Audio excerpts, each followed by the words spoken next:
ولولي.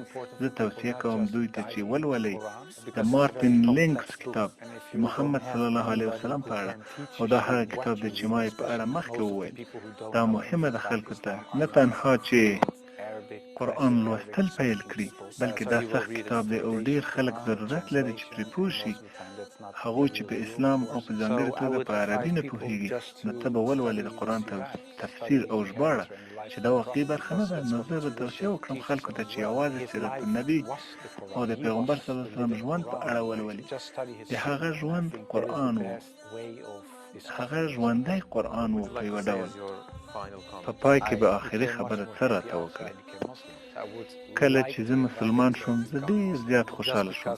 زه غواړم چې ټول راوبلم اسلام ته، ځکه دا راولي سلامتی ستاسو روح ته، دا راولي سلامتی ستاسو زړه ته، او دا حقیقت دی، او دا همغږي شوی ستاسو د زړه او روح سره.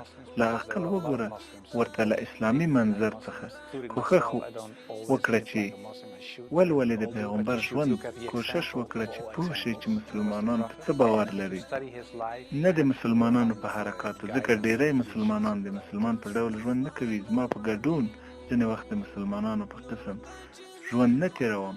که ته غواړې ووینې مثالونه او د مثالونو مثال و پیغمبر، که ته ژوند مطالعه کړې نو هدایت به ومومې چې وبرسوي تا رښتیا ته.